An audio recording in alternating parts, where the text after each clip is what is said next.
Bank अपनी ग्राहकों को कई तरह की सेवाएं देते हैं। जैसे आपके पास कुछ अतिरिक्त रकम घर में पड़ी हुई हो, तो सुरक्षा के लिहाज से आप चाहते हैं कि ये रकम को बैंक में जमा कर दें, जिससे कि वो रकम तो सुरक्षित हो ही जाती है, साथ ही साथ कुछ न कुछ ब्याज के रूप में उन्हें ब्याज मिलता है। दूसरी होती है कि यदि आप बिजनेस करना चाहते हैं या कुछ और कार्य करना चाहते हैं, तो बैंक आपको कर्ज के रूप में रकम देती है, जिस पर वो ब्याज लेती है। तो ये तो बैंक के अमूमन 2 कार्य हैं कि लोन देना और उसके आपके पैसे जमा रखना। लेकिन इसके अतिरिक्त बैंक कई तरह की और एंसिलरी सर्विस दिया करती हैं, जिसमें मुख्य तौर पे एक लॉकर सर्विस है।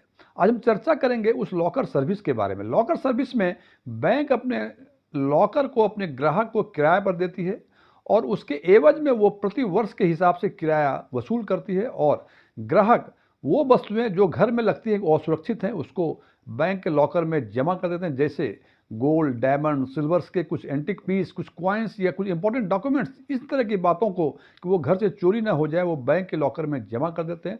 और जैसे वो जमा करते हैं उनको लगता है कि अब ये पूरी तरह से सुरक्षित है। आज हम चर्चा करेंगे इसी बात पे कि आप अपने लॉकर में जो चीज़ें, आप बहुमूल्य चीज़ें या जो भी इंपॉर्टेंट डॉक्यूमेंट्स रखते हैं, क्या वो डॉक्यूमेंट्स सुरक्षित हैं? मैं डीएम झा, आप देख रहे हैं स्टोन टेक्समिन चैनल। यदि इस वीडियो से आपको कोई नई जानकारी मिली हो या ये वीडियो आपको अच्छा लगा हो, इसको लाइक करें, अपने फ्रेंड्स के साथ शेयर करें और कमेंट बॉक्स में यस लिखें। और यदि आपको लगे कि इस वीडियो में ऐसी कोई जानकारी नहीं है जो पहले से आपको नहीं पता थी या ये वीडियो ही आपको पसंद ना आया हो, तो कमेंट्स बॉक्स में जाके नो लिखें।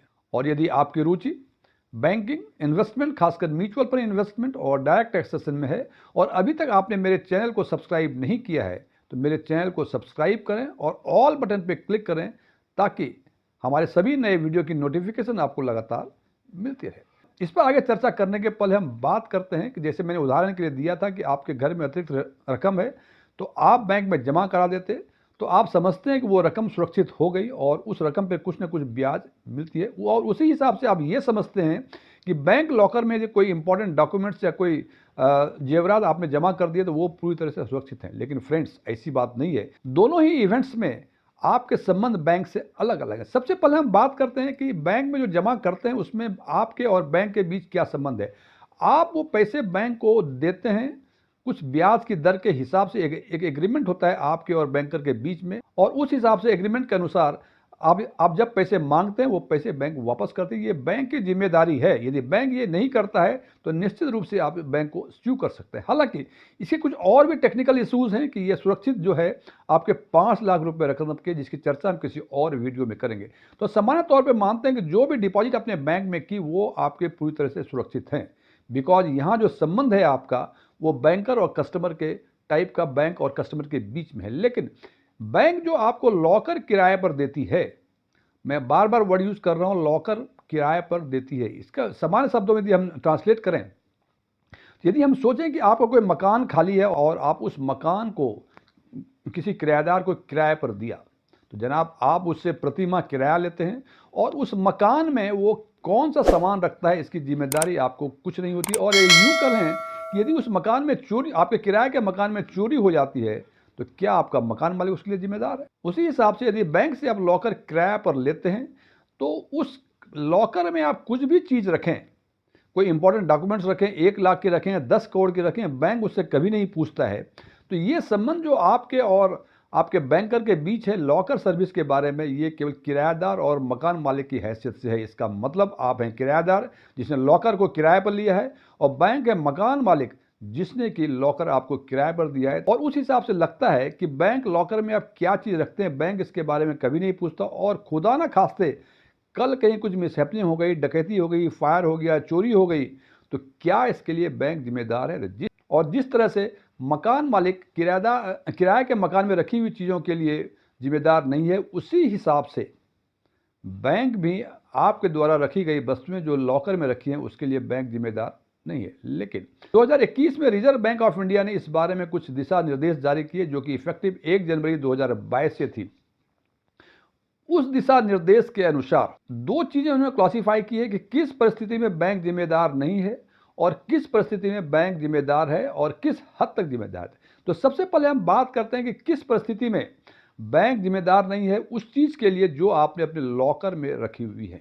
और इसमें सबसे पहला नंबर आता है नेचुरल कैलेमिटीज का, यानी act of God. Act of God का मतलब यदि भूकंप आ गया, बाढ़ आ गई, थंडर स्टॉर्म हो गया, लाइटनिंग हो गई, तो इन सब चीज़ों के कारण यदि आपका सामान जो लॉकर में रखा हुआ है वो बर्बाद हो जाता है या समाप्त हो जाता है, इसके लिए बैंक की कोई जिम्मेदारी नहीं है। और दूसरा कारण, आपके नेग्लिजेंस के कारण यदि आपकी रखी हुई चीज़ों की बर्बादी होती है तो बैंक इसके लिए भी जिम्मेदार नहीं, ये जिम्मेदारी आपको खुद उठानी पड़ेगी। ये तो बातें कर ली कि किस परिस्थिति में यदि आपके आइटम बर्बाद हो जाते हैं, वो आइटम जो आपने लॉकर में रखे हुए हैं, तो बैंक जिम्मेदार नहीं होगा। अब हम चर्चा करते हैं किन परिस्थितियों में बैंक जिम्मेदारी लेगी या बैंक को जिम्मेदारी लेनी होगी।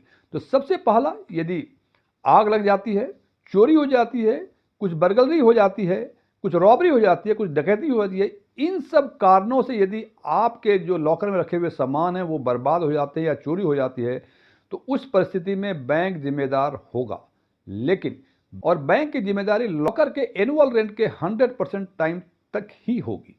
उदाहरण के लिए, जैसे आज के दिन में जो लॉकर रेंट हैं पूरे हिंदुस्तान में, वो कम से कम 1500 रुपये प्रति वर्ष की है और अधिक से अधिक 20,000 रुपये प्रति वर्ष की है। और ये रकम जो 1500 रुपये से लेकर 20,000 रुपये तक वैरी कर रही है, ये डिपेंड करता है, ये वैरी करता है बैंक टू बैंक। ये वैरी करता है कि लॉकर की साइज़ क्या है। जैसे लॉकर की साइज स्मॉल साइज होती है, मीडियम साइज होती है, लार्ज होती है, एक्स्ट्रा लार्ज होती है, उस साइज़ के हिसाब से किराया कम या अधिक होती है।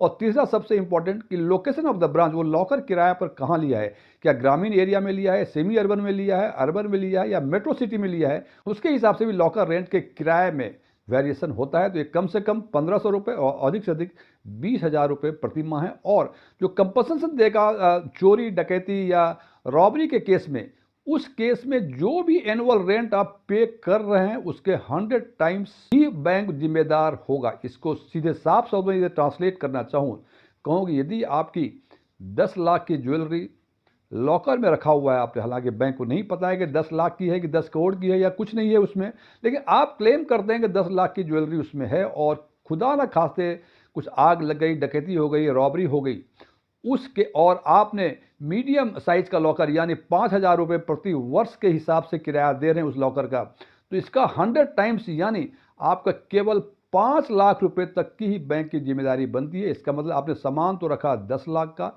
लेकिन जिम्मेदारी जो बैंक की है वो केवल 5 लाख रुपए तक की ही होगी। और यदि उस लॉकर का किराया 10,000 रुपये प्रति वर्ष है तो 10 लाख रुपए तक की ही बैंक की जिम्मेदारी होगी। लेकिन फिर बता दूं, ये जिम्मेदारी तभी होगी जब फायर हो जाए, थेफ्ट हो जाए, बर्गलरी हो जाए, रॉबरी हो जाए, डकैती हो जाए, या बैंक एम्प्लॉय के कॉन्हावेंस से आपका जो सामान लॉकर में रखा गया है उसमें कुछ हेरफेर हो जाए, तो उसी केस में हो सकता है। अदरवाइज एक्ट ऑफ गॉड या नेग्लिजेंस, आपके नेग्लिजेंस के कारण यदि आपके सामान जो लॉकर में रखे हुए हैं उसमें कुछ गड़बड़ी हेरफेर होता है तो उसके लिए बैंक कतई जिम्मेदार नहीं। फ्रेंड्स, मैंने ये समझाने की कोशिश की कि यदि आप बैंक के लॉकर में आप कोई आइटम रखते हैं तो किस हद तक सुरक्षित हैं, लेकिन इसके बावजूद यदि आपको कुछ क्वेरीज हो तो आप कमेंट्स बॉक्स में जाके इसका क्वेरी जरूर करें। मैं जल्द से जल्द आपके प्रश्नों के जवाब देने की कोशिश करूंगा। Thank you.